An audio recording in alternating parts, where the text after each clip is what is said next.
Hello friends, स्वागत आहे तुमचं माझ्या चॅनलवरती. फ्रेंड्स, तुम्हाला जर व्हिडिओ आवडला तर व्हिडिओला लाईक करा, चॅनलला सबस्क्राईब करा आणि बेल आयकॉन दाबायला विसरू नका. ट्रेनला आज नेहमीपेक्षा तुरळक गर्दी होती.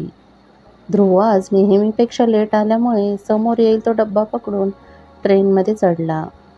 दरवाजाच्या बाजूला मोकळी जागा असल्याने एका बाजूला निवांत उभं राहू या विचाराने तो तिथेच उभा राहिला. 1-2 स्टेशन गेल्यावर अचानक का कुणास ठाऊक ट्रेनला गर्दी झाली. अजून बरेच स्टेशन जायचे होते, त्यामुळे ध्रुव थोडं सावरूनच उभा राहिला.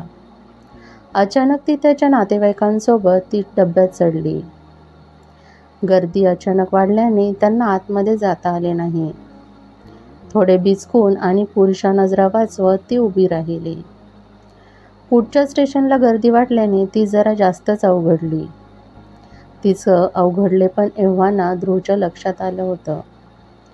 पण गर्दी वाढत असल्याने आहे त्या जागेत ॲडजस्ट करून उभं राहण्यापेक्षा तो जास्त काही करू शकत नव्हता. गर्दीच्या लोंढ्याने ती आणि तिचा नातेवाईक मध्येच अडकले होते. लेडीज है जगह दो असा आवाज कोणीतरी एकदा दोनदा दिला, पण ट्रेन खचाखच भरलेली असल्याने कोणीच जागचं हलत नव्हतं. एव्हाना गर्दीमुळे ढकलत ती ध्रुवच्या अंगावर आली. जोर लावून गर्दीला थोपवायचा अयशस्वी प्रयत्न ती करत होती. तिची आगतिका पाहून तिला काहीतरी मदत करावी म्हणून ध्रुव अजून अंग चोरून उभा राहिला. तिला आपला स्पर्श होतोय, त्या स्पर्शामुळे स्त्रीसुलभ लज्जेने ती अवघडलीय. तो अवघडलेपणा दूर करण्यासाठी ध्रुव आटोकाट प्रयत्न करत होता. काही वेळात गर्दी अजून वाढली. काही हावरट पुरुषांनी गर्दीचा फायदा घेऊन तिच्या अंगचटेला यायचा प्रयत्न केला. हे तिच्या लक्षात आलं होतं, पण त्याच वेळेला एक पुरुष तिला आपला स्पर्श होऊन अवघडलेपणा येऊ नये यासाठी अंग चोरून उभा राहत होता, हेही तिला जाणवलं होतं. खरं तर एखाद्या व्यक्तीची नजर किंवा स्पर्श अचूक ओळखण्याची देणगी निसर्गाने स्त्रीला दिली आहे.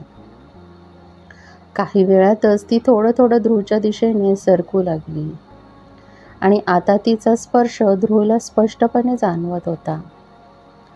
इतर पुरुषांच्या नजरा आणि स्पर्शामुळे आलेलं तिचं अवघडलेपण तिला ध्रुवच्या दिशेने सरकायला भाग पाडत होतं.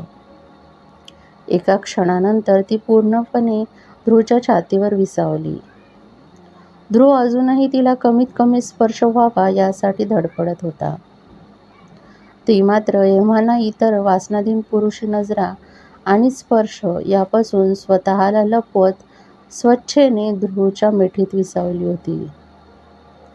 पुढची किमान 15-20 मिनिटे ती इतर वासनांती पुरुषा नजरेपासून स्वतःला लपवत दुसऱ्या एका अनोळखी पुरुषाच्या मिठीत विसावली होती. काही मिनिटांचा प्रवास, पण इतक्या कमी वेळात जाणवले ते 2 विभिन्न स्पर्श. एक जो वासनेने वखलेला होता, त्यामुळे जरासा जरी स्पर्श झाला तरी तिला किळस वाटत होता. पण दुसरा स्पर्श ज्यात पूर्णपणे ती एक अनोळखी तरुणाच्या मिठीत विसावली होती, तरीही तिला सुरक्षित वाटत होतं. कित्येकदा काही नात्यात स्पर्श असतो, आईचा, मुलांना, भाऊ बहिणीचा, मित्रमैत्रिणीचा, पण या सगळ्यात वासना नसते. त्या स्पर्शाची स्वतःची एक सात्विकता असते. आजकाल खूप चांगले मैत्रिणी हात पकडून खांद्यावर हात टाकून चालतात, मिठी मारतात. त्या प्रत्येक स्पर्शात वासना शोधणारे या प्रत्येक नात्याच्या स्पर्शाची सात्विकता कधी समजूच शकत नाही. एक चांगली मैत्रीण जेव्हा तिचा मित्र दुःखात असताना त्याचा हात पकडते किंवा जादू की झप्पी देते, तो स्पर्श उघड्या डोळ्यांनी जरी शारीरिक वाटला तरी शारीरिक नसतो, तो मानसिक असतो. एका मनाने दुसऱ्या मनाशी केलेला मुक्त संवाद असतो. कित्येकदा एखाद्या मैत्रिणीने किंवा मित्राने केलेल्या स्पर्शाचा आजूबाजूचे लोक चुकीचा अर्थ काढतात. तसे त्या नात्यातील मित्रमैत्रिणीही चुकीचा अर्थ काढतात. त्यातून निर्माण होणारे गैरसमज आणि अवास्तव अपेक्षा त्या मैत्रीला संपवून टाकतात. मी तुझा हात पकडला तेव्हा तू विरोध का केला नाहीस, म्हणजे माझ्या मनातील विचारांशी तू सहमत आहेस. किंवा तिने माझा हात पकडला म्हणजे नक्कीच तिच्या मनात काहीतरी आहे. हा गैरसमज कित्येकदा मैत्रीचं नातं संपवतो. स्पर्श भावना व्यक्त करण्याचं एक असं माध्यम आहे जे सात्विकतेने वापरले तर प्रेम आणि राक्षसी मानसिकतेने वापरले तर वासना म्हणून ओळखले जाते. अगदी हक्काच्या प्रेमाच्या व्यक्तीसोबत जोडीदाराला केलेला स्पर्श सुद्धा वासनेतून असला तरी जोडीदाराला स्पष्टपणे जाणवतो. एक हलकासा स्पर्श लाखो शब्दांची भावना थोडक्यात व्यक्त करतो. नुकत्याच प्रेमाची जाणीव झालेल्या जोडप्याला चालताना नुसत्या बोटांचा स्पर्श सुद्धा दोघांच्या प्रेमाची ती जाणीव अधोरेखित करायला पुरेसा असतो.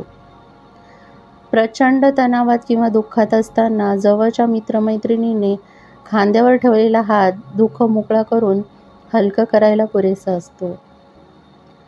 खरखरत्या दाढीवर तान्ह्या बाळाने फिरवलेला हात बापाला बापपण जाणून देणारा असतो. स्पर्श शारीरिक असतोच असं नाही. एखाद्या नवविवाहित जोडप्याने घरातल्या समोर एखाद्या क्षणी नजरातून एकमेकांना केलेला स्पर्श जितका सुखद आणि बोलका असतो, तितकाच रस्त्यावर चालताना वासनात पुरुषाची काही सेकंदासाठीची नजर एखाद्या स्त्रीसाठी किळसवाणी असते. स्पर्श एक असे माध्यम आहे जे जशी भावना असेल तशा स्वरूपात व्यक्त होते.